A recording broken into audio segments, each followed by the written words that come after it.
Assalamualaikum warahmatullahi wabarakatuh. Nama saya Jiran Sultana. Saya dari Prodi Manajemen Bisnis Digital, kelas reguler A. Pada kesempatan kali ini, saya akan membahas tentang lingkungan bisnis digital. Definisi lingkungan. Istilah lingkungan hidup pada bab 1 pasal 1 ayat 1 Undang-Undang Nomor 32 Tahun 2009 tentang pengelola lingkungan hidup dirumuskan sebagai berikut. Lingkungan hidup adalah kesatuan ruangan dengan semua benda, daya, keadaan, dan makhluk hidup, termasuk manusia dan perilakunya, yang mempengaruhi alam itu sendiri, kelangsungan kehidupan dan kesejahteraan manusia serta makhluk hidup lain. Definisi bisnis digital. Bisnis digital adalah salah satu jenis usaha yang memanfaatkan perkembangan teknologi untuk menciptakan produk maupun dalam kemasan produk itu sendiri.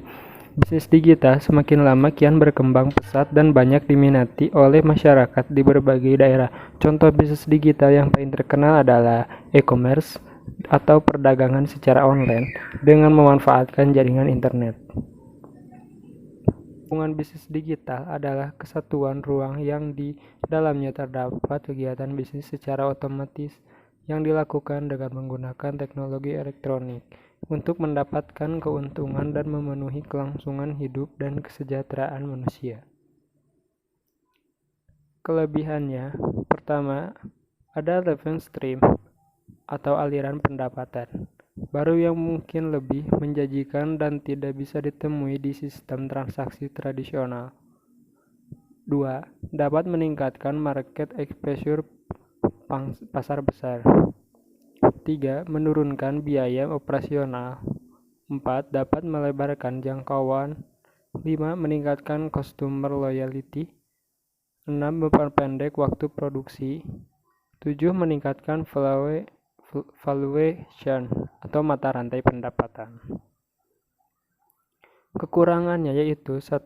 Pencurian informasi rahasia yang berharga. Gangguan yang timbul bisa menyingkapkan semua informasi rahasia tersebut kepada pihak-pihak yang tidak berhak dan tidak dapat mengakibatkan kerugian yang besar bagi si korban.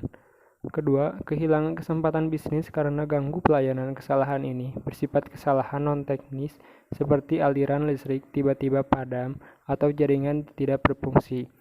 3. Kehilangan kepercayaan dari para konsumen. Ini karena berbagai macam faktor seperti usaha yang dilakukan dengan sengaja oleh pihak lain yang berusaha menjatuhkan reputasi perusahaan tersebut. 4. Penggunaan akses ke sumber oleh pihak yang tidak berhak. Misalkan, pembobolan sebuah sistem perbankan oleh hack, kemudian pemindahan sejumlah rekening oleh orang lain ke rekeningnya sendiri. Kelima, kerugian yang tidak terduga disebabkan oleh gangguan yang dilakukan dengan sengaja, ketidakjujuran, praktik bisnis dan tidak benar, dan kesalahan faktor manusia atau kesalahan sistem elektronik. Manfaatnya saat itu bisa memperluas pasar. Memperluas yang pertama yang dapat dirasakan dari e-bisnis adalah dapat memperluas pasar dengan memanfaatkan e-bisnis. Pelaku bisnis dapat memperluas cakupan pasar dari nasional hingga internasional. 2. Dapat menghemat biaya.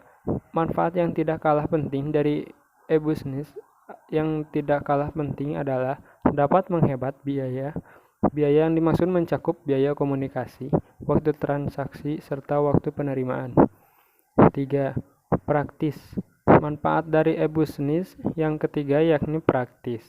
Untuk para konsumen yang ingin membeli barang atau jasa, dapat melihat barang dan informasi lainnya melalui internet. 4. Meningkatkan citra. Manfaat e-bisnis juga dapat meningkatkan kesan yang baik di mata para konsumen. Tentunya hal tersebut diikuti oleh pelayanan yang baik juga dengan media internet informasi dapat dengan cepat tersebar. Kesimpulannya, internet sangat berperan penting dalam lingkungan bisnis digital, di mana internet memberikan dukungan untuk melakukan segala proses bisnis, termasuk di dalamnya adalah jual beli atau pertukaran produk, jasa, informasi, dan membangkitkan permintaan melalui kegiatan marketing. Melayani pelanggan, berkolaborasi dengan rekan bisnis, dan kegiatan transaksi melalui online. Sekian dari saya. Assalamualaikum warahmatullahi wabarakatuh.